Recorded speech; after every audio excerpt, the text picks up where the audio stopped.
Hello guys, welcome back.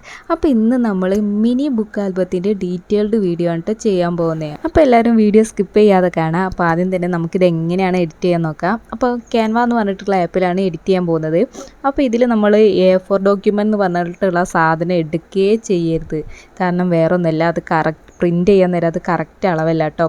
അപ്പോൾ നമ്മളിത് custom ചെയ്യുകയാണ്. അപ്പോൾ നമ്മൾ 8x12 ഇഞ്ച് നമ്മൾ സെൻറ്റിമീറ്ററിലോട്ടൊന്ന് കൺവേർട്ട് ചെയ്തതാണ് കേട്ടോ. എന്നിട്ട് ക്രിയേറ്റ് ന്യൂ ഡിസൈൻ എന്നുള്ളതിൽ കൊടുക്കാം. അപ്പോൾ നമുക്ക് ഇതേപോലൊരു ക്യാൻവാസ് നമുക്ക് കിട്ടും. അപ്പോൾ ഈ ഒരു ചാനൽ നിങ്ങൾ ആദ്യമായിട്ടാണ് കാണുന്നതെങ്കിൽ ചാനലൊന്ന് സബ്സ്ക്രൈബ് ചെയ്ത് സപ്പോർട്ട് ചെയ്യണേ. അപ്പോൾ താഴെ എലമെൻസിലൊന്ന് ക്ലിക്ക് ചെയ്യുക. താഴോട്ട് സ്ക്രോൾ ചെയ്യാൻ നേരം നമുക്ക് ഫ്രെയിംസ് ഒന്ന് കാണിക്കും. അപ്പോൾ ഫസ്റ്റത്തെ ആ ഒരു സ്ക്വയർ ടൈപ്പുള്ള ഫ്രെയിംസാണ് നമുക്ക് വേണ്ടത്.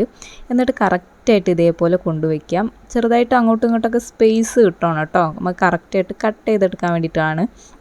എന്നിട്ട് അതൊന്ന് കോപ്പി ചെയ്തിട്ട് ഇപ്പുറത്തെ സൈഡിലും അതേപോലെ തന്നെ വെച്ച് കൊടുക്കാം.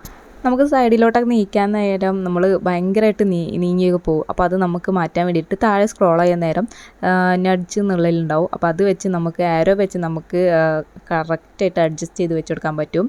അപ്പോൾ ഇതേപോലെ ചെറിയൊരു സ്പേസ് ഇട്ടിട്ട് ഫ്രെയിം അറേഞ്ച് ചെയ്ത് കൊടുക്കണേ. അത് കറക്റ്റായിട്ട് കട്ട് ചെയ്തെടുക്കാൻ വേണ്ടിയിട്ടാണ്.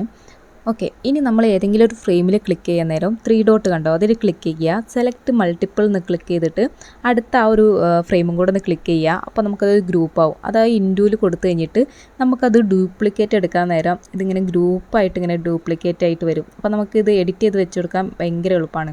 അപ്പോൾ വീണ്ടും അതേ ഡ്യൂപ്ലിക്കേറ്റ് എടുത്തു കഴിഞ്ഞാൽ കറക്റ്റായിട്ട് നമുക്ക് ആ ഒരു A4 സൈസിൽ ഇത് കറക്റ്റായിട്ട് തന്നെ കിട്ടും. ഇനി ഏതെങ്കിലും ഒരു ഫ്രെയിമിൽ ക്ലിക്ക് ചെയ്തിട്ട് താഴെ റീപ്ലേസ് എന്നുണ്ടാവും. എന്നിട്ട് ഗാലറി പോയിട്ട് നിങ്ങൾ ഫോട്ടോസ് ഓരോന്നായിട്ട് ഇതിൽ ആഡ് ചെയ്ത് കൊടുക്കാം. ഫോട്ടോ ഇനി നമുക്കൊന്ന് ക്രോപ്പ് ചെയ്യണമെങ്കിൽ ആ ഒരു ഫോട്ടോയിൽ ഒന്ന് ഡബിൾ ടാപ്പ് ചെയ്ത് കഴിഞ്ഞാൽ ക്രോപ്പ് ചെയ്യാനുള്ള ഓപ്ഷൻ ഉണ്ട് കേട്ടോ. അപ്പോൾ നമുക്ക് കറക്റ്റായിട്ട് അഡ്ജസ്റ്റ് ചെയ്ത് വെച്ചെടുക്കാൻ പറ്റും. ഇനി എല്ലാത്തിലും ഇതേപോലെ നിങ്ങൾ ചെയ്ത് കൊടുക്കാം.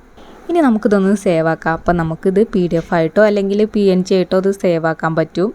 അപ്പോൾ ഇനി നിങ്ങൾ അടുത്ത സെറ്റ് ചെയ്യാൻ വീണ്ടും ഒരു ഫോട്ടോയിൽ ക്ലിക്ക് ചെയ്തിട്ട് ഫോട്ടോസ് ഇങ്ങനെ റീപ്ലേസ് ചെയ്ത് കൊടുത്താൽ മതി കേട്ടോ. അപ്പോൾ അത്രയേ ഉള്ളൂ. ഇനി നമുക്ക് ഇതിനൊരു A3 ഷീറ്റിൽ എങ്ങനെയാണ് സെറ്റ് ചെയ്യാൻ നോക്കിയാലോ. ഓക്കെ, അതിന് നിങ്ങൾ വീണ്ടും ഒന്ന് ബാക്ക് ഇറങ്ങുക. അപ്പോൾ വീണ്ടും നിങ്ങൾ ആ ഒരു പ്ലസ് ഐക്കൺ ക്ലിക്ക് ചെയ്യുക കേട്ടോ. ഇതിൽ A3 ഡോക്യുമെൻ്റ് എടുക്കാൻ നിൽക്കരുത്. അത് പ്രിൻറ്റിങ്ങിൽ വൻ സീനായിരിക്കും. കാരണം എനിക്ക് പണി കിട്ടിയിട്ടുള്ളതാണ്. അതുകൊണ്ട് നമ്മളിത് കസ്റ്റം ചെയ്യാണ്. നമ്മൾ 80x12 ഇഞ്ചിൻ്റെ സെൻറ്റിമീറ്റർ റേഷ്യോ കേട്ടോ അത്. അപ്പോൾ നിങ്ങൾ ഈ ഒരു അളവിൽ തന്നെ നിങ്ങൾ കൊടുക്കാൻ നോക്കുക.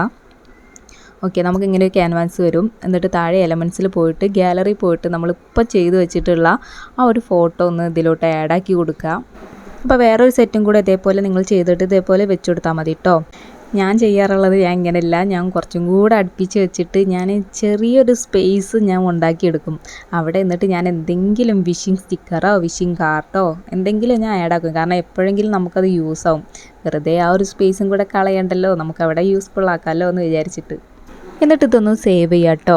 ഇത് കഴിഞ്ഞ ശേഷം ഞാൻ ഈ ഒരു A3 ഷീറ്റ് ഞാൻ വിങ് ആപ്പിലിട്ടിട്ട് അതൊന്ന് 4K ക്വാളിറ്റി ആക്കി എടുക്കാറുണ്ട്. കാരണം ചില കസ്റ്റമേഴ്സ് തരുന്ന പിക്ചർ ചിലപ്പം ബ്ലറായിട്ടുള്ളതായിരിക്കും. അപ്പോൾ അതിലിട്ട് ചെയ്യാൻ നേരം അത് നല്ലൊരു ക്വാളിറ്റി നമുക്ക് കിട്ടും. ഇനി ഇതിൻ്റെ പ്രിൻറ്റിങ് ഏതാണെന്ന് പറയാം. അപ്പോൾ ഞാൻ എടുക്കുന്നത് high quality photo print with lamination കൊണ്ട് കൂടിയിട്ടുള്ളതാണ് കേട്ടോ.